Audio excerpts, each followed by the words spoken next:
आपल्या भारत देशाचे भारत सरकारचे केंद्रीय गृह तथा सहकार मंत्री आदरणीय अमितजी शाह साहेब, कार्यक्रमाचे अध्यक्ष आपल्या राज्याचे लोकप्रिय मुख्यमंत्री देवेंद्रजी फडणवीस, उपमुख्यमंत्री माननीय एकनाथरावजी शिंदे, केंद्रीय राज्यमंत्री मुरलीधरजी मोहोळ, मंत्रिमंडळातील आमचे सहकारी चंद्रशेखर बावनकुळेजी, पंकजाताई मुंडे, बाबासाहेब पाटील, गिरीशजी महाजन, जयकुमार गोरे, तसंच रवींद्रजी चव्हाण, अण्णासाहेब मस्के पाटील, अहिल्यानगर जिल्ह्यातून आपल्या सर्वांचं प्रतिनिधित्व करत असणारे विधिमंडळातील सर्वच उपस्थित असणारे मान्यवर सदस्य, ज्यांच्या विनंतीला मान देऊन आपण सगळेजण ह्या कार्यक्रमाच्या करता एकत्र जमलोय, ते राधाकृष्ण विखे पाटील साहेब, डॉक्टर राजेंद्र विखे पाटील साहेब, डॉक्टर सुजय विखे पाटील, सौभाग्यवती शालिनीताई पाटील, सर्व माझ्या प्रवरानगर परिसरातून आणि ह्या सगळ्या पंचकृषीतून आलेले माझ्या लाडक्या बहिणी, माझे सगळे बांधव, सगळे माझे शेतकरी, सगळे वडीलधारी, माझ्या मायमाऊली, पत्रकार मित्र आणि आमच्या तरुण सहकाऱ्यांनो, मी सुरुवातीलाच युगपुरुष छत्रपती शिवाजी महाराज, डॉक्टर बाबासाहेब आंबेडकर, महात्मा ज्योतिराव फुले, राजर्षी शाहू महाराज, पुण्यश्लोक अहिल्यादेवी होळकर या सगळ्या महान विभूतींना विनम्र अशा प्रकारचं अभिवादन करतो। आपल्या देशातले राज्यातले सहकार चळवळीचे जनक पद्मश्री डॉक्टर विखे पाटील साहेब आणि लोकनेते डॉक्टर बाबासाहेब विखे पाटील साहेब यांच्या पूर्णाकृती पुतळ्याच्या अनावरण कार्यक्रमाच्या निमित्तानं आपण आम्हाला सर्वांना बोलवलं, त्याबद्दल सुरुवातीलाच राधाकृष्ण विखे पाटील साहेबांना आणि त्यांच्या संपूर्ण टीमला मी मनापासून धन्यवाद देतो, मनापासून आभार मानतो। तसाच पद्मश्री डॉक्टर विखे पाटील साहेब आणि लोकनेते डॉक्टर बाळासाहेब विखे पाटील साहेबांच्या स्मृतीला देखील, त्यांच्या कार्याला देखील वंदन करतो।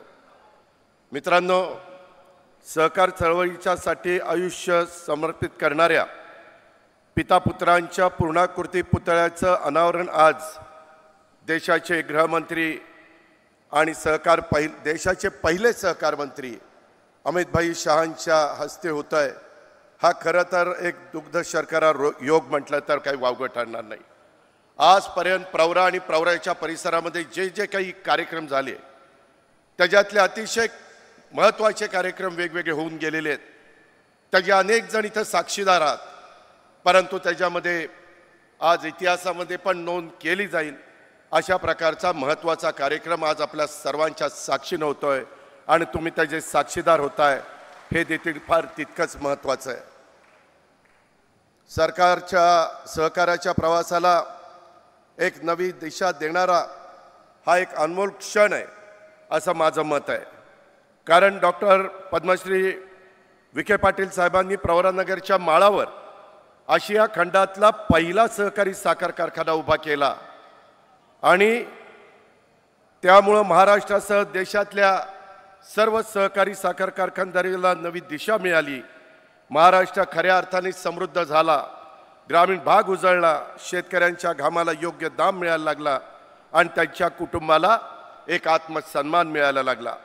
पण दुर्दैवाने महाराष्ट्राला समृद्ध करणाऱ्या या सहकारी साखर उद्योगाला 1985 पासून इन्कम टॅक्स प्राप्तिकर लावण्यात आला आणि अनेक वर्ष अनेकांनी प्रयत्न केले, मी देखील त्याचा साक्षीदार आहे। अनेक अर्थमंत्र्यांना आम्ही भेटलो, अनेक मान्यवरांना भेटलो, परंतु तो काही रद्द होत नव्हता। राज्यातल्या साखर उद्योग आणि ऊस उत्पादक शेतकरी आणि त्यांच्यावर अवलंबून असणारा हा समाजातला मोठा वर्ग ह्यामुळे अडचणीत आला होता। मात्र ह्या देशाचे पहिले सहकार मंत्री म्हणून ज्यांची ओळख आहे ते अमितभाई शहांनी या प्रश्नाची गांभीर्याने दखल घेतली आणि तातडीनं साखर कारखान्यांना प्राप्तिकर रद्द करण्याचा ऐतिहासिक निर्णय घेतला। या ऐतिहासिक निर्णयामुळे तुम्हा किती सभासदांना माहिती आहे शेतकऱ्यांना माहिती आहे, मला माहिती नाही, परंतु 9,500 कोटी रुपयाचा इन्कम टॅक्स आपल्या ह्या साखर कारखानदारीवरचा माफ झाला आणि साखर उद्योगाला एक नवी संजीवनी मिळाली. लाखो ऊस उत्पादक शेतकऱ्यांच्या कष्टकऱ्यांच्याला दिलासा मिळाला.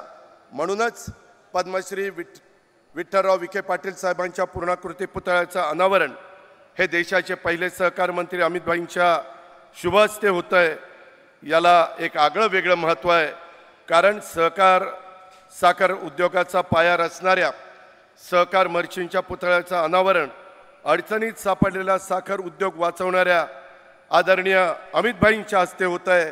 सहकाराचा हा एक अद्भुत अशा प्रकारचा योग आहे. त्या हा क्षण म्हणजे सहकारातल्या शतकातलं एक सुवर्ण पान आहे असं म्हटलं तर काही वावगं ठरणार नाही. आपण सगळ्यांनी बघितलं, इथनं सुरुवात झाल्यानंतर चांद्यापासून बांद्यापर्यंत जिथे जिथं ऊस पिकतो तिथं तिथं सहकारी साखर कारखानदारी निघाली.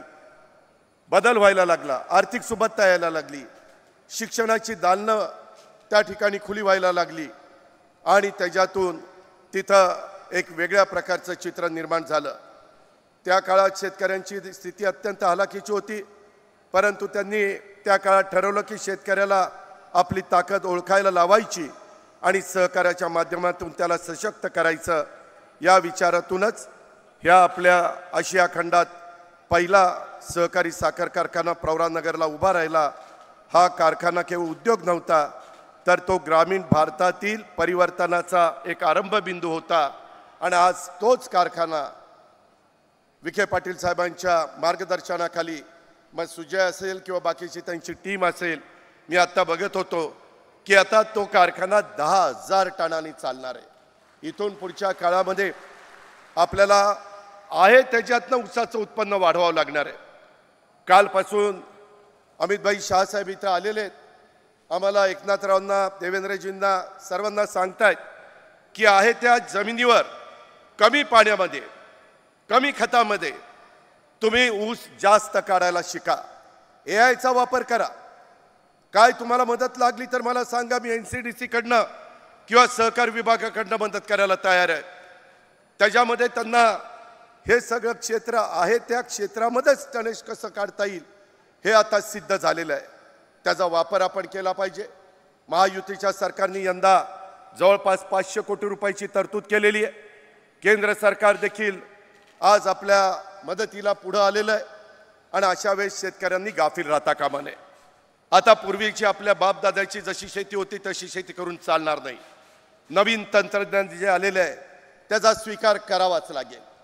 त्याच्याशिवाय आपल्या पुढच्या पिढीचं भलं होणार नाही. आणि त्याचबरोबर माननीय अमित शहा साहेबांनी हेही सांगितलं की तुम्ही आता जे बाय प्रोडक्ट आहेत ते तयार करण्याच्या करता देखील मी तुम्हाला मदत करतो. काही कारखाने आपण ह्या देशातले निवडू, महाराष्ट्रातले पण काही सहकारी साखर कारखाने निवडू आणि त्याच्यातून काय काय आपण नवीन प्रोडक्ट तयार करून माझ्या शेतकऱ्याला जास्तीत जास्त भाव देता येईल अशा प्रकारचा प्रयत्न पंतप्रधान नरेंद्र मोदी साहेबांच्या मार्गदर्शनाखाली, नेतृत्वाखाली आज केंद्राचा पण चाललेला आहे. राज्य पण त्याच रस्त्याने जाण्याचा प्रयत्न करत आहे. मला आपल्याला सगळ्यांना अतिशय सांगायला आनंद वाटतो. MSP आजपर्यंत एवढे राज्यकर्ते झाले, परंतु कधी कधी आमच्या साखरेचे भाव पार 18, 20, 2100 पर्यंत खाली यायचे.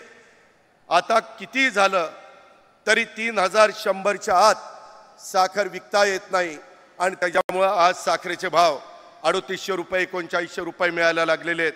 त्याच्यात अजून कोजनची भर पडतीये, त्याच्यात अजून इथेनॉलची भर पडतीये, त्याच्यात अजूनही इतर बाय प्रॉडक्टची भर पडतीये. आत्ता आपला कार्यक्रम झाल्यानंतर आम्ही तिकडं संजीवनी सहकारी साखर कारखान्यावर जाणार आहे. तिथं पण अशाच प्रकारचं बाय प्रॉडक्टचं उद्घाटन करणार आहे. माझी आपल्याला सगळ्यांना विनंती आहे, निवडणुका आल्यानंतर काय राजकारण करायचं असेल ते करा, परंतु एकदा निवडणुका संपल्यानंतर कोण खऱ्या अर्थाने शेतकऱ्याला मदत करतंय, आज माझ्या महाराष्ट्रातल्या पूरग्रस्त भागाला मदत करतंय. कालच मुख्यमंत्र्यांच्या बरोबर मी, एकनाथराव शिंदे, मकरंदाबा आम्ही सगळे बसलो होतो. लवकरच सगळे पंचनामे आम्ही मागून घेतोय. आपल्या अहिल्यानगरच्या पण काही तालुक्यामध्ये नुकसान झालंय, महाराष्ट्रातल्या मराठवाड्यामध्ये झालंय, उत्तर महाराष्ट्रात झालंय, विदर्भात झालंय. पश्चिम महाराष्ट्रातल्या सोलापूर जिल्ह्यात झालंय, त्या माझ्या शेतकऱ्याला बळीराजाला पुन्हा ताकदीनं उभं करण्याचं काम हे महायुतीचं सरकार करतंय। कालच रात्री आम्ही अमित शाह साहेबांशी बोललो, ते म्हणाले की मला प्रस्ताव पाठवा, एकदा तुमचे पंचनामे आणि सगळं काय तुमचं नुकसान झालं ते येऊ द्या, निश्चितपणे राज्य सरकारला केंद्र सरकार देखील मदत करेल।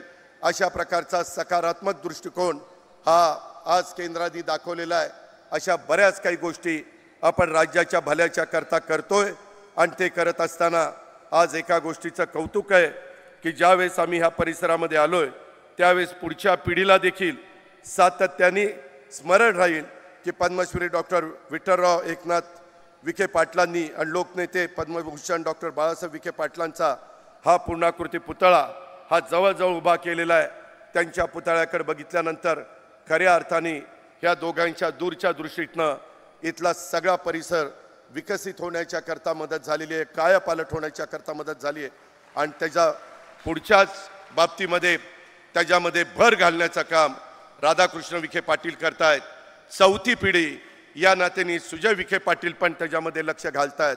हे अतिशय मनाला समाधान देणारी बाब आहे, हे आपल्याला विसरता येणार नाही, हे आपल्याला नाकारता येणार नाही। सहकाराच्या या चळवळीमुळं शेतकऱ्यांच्या घरामध्ये समृद्धी आली, त्यांच्या मदतीनं शिक्षण संस्था उभ्या राहिल्या, ग्रामीण भागामध्ये लक्ष्मीबरोबरच सरस्वती देखील नांदू लागली। सहकार चळवळ अडचणीत येत असताना त्या काळामध्ये आदरणीय अमितभाईंच्या रूपानं नवा आशेचा किरण आपल्या देशाला आणि आपल्या महाराष्ट्राला मिळाला। त्यांच्या नेतृत्वाखाली केंद्र सरकारने सहकार ते समृद्धी ही संकल्पना व्यवहारात आणलेली आहे।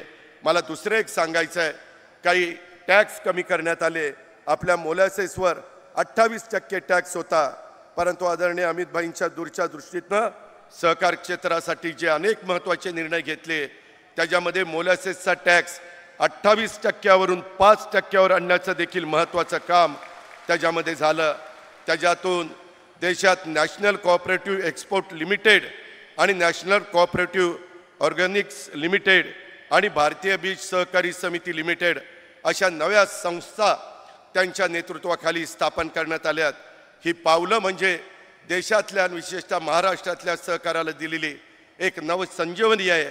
पद्मश्री विठ्ठलराव विखे पाटील साहेबांनी दाखवलेली ही वाट होती, त्याच वाटेने आज केंद्र सरकार चाललेलं आहे, हे आपल्याला सगळ्यांना लक्षामध्ये घेतलं पाहिजे। यंदा आंतरराष्ट्रीय सहकार वर्ष साजरं होत आहे, या पार्श्वभूमीवर आजचा हा सोहळा अधिक अर्थपूर्ण ठरतो। सहकार ही केवळ आर्थिक यंत्रणा नाही तर ती एक मानवी भावना आहे, एकत्र येऊन उभं राहण्याची आणि एकमेकांना उभं करण्याची। ही भावना विखे पाटील कुटुंबानं आयुष्यभर जपली आणि त्याच्या पुढं देखील जीवापाड ते जपण्याचा प्रयत्न करतायत। त्याला आशीर्वाद देण्याचं काम, त्याला भरभक्कम पाठिंबा देण्याचं काम आपण सगळ्यांनी ह्या निमित्तानं करावं, अशा प्रकारची विनंती मी करतोय। सहकारामुळे ग्रामीण भारताचा चेहरामोहरा बदलला आहे। सहकार म्हणजे फक्त संस्था नाही, तो एक संस्कार आहे। सहकारात मी नाही तर आपण आहे, हीच सहकाराची खरी ओळख आहे आणि तीच महाराष्ट्राची खरी ताकद आहे।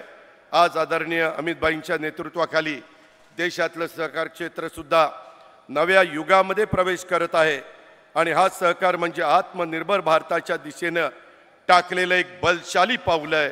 आज सहकार भूमीवर उभं राहून आपण पद्मश्री विठ्ठलराव विखे पाटील आणि बाळासाहेब विखे पाटील या दोन महामानवांच्या कार्याला वंदन करूया आणि त्यांच्या कार्यातून प्रेरणा घेऊन सहकाराच्या या मशालीला आणखी उजळूया, महाराष्ट्राला अधिक बलशाली, आत्मनिर्भर आणि समृद्ध बनवूया, अशा प्रकारचं आव्हान मी या निमित्तानं करतो आणि थांबतो। पुन्हा एकदा राधाकृष्ण विखे पाटील आणि त्यांच्या सगळ्या मान्यवरांना मनपूर्वक धन्यवाद देतो।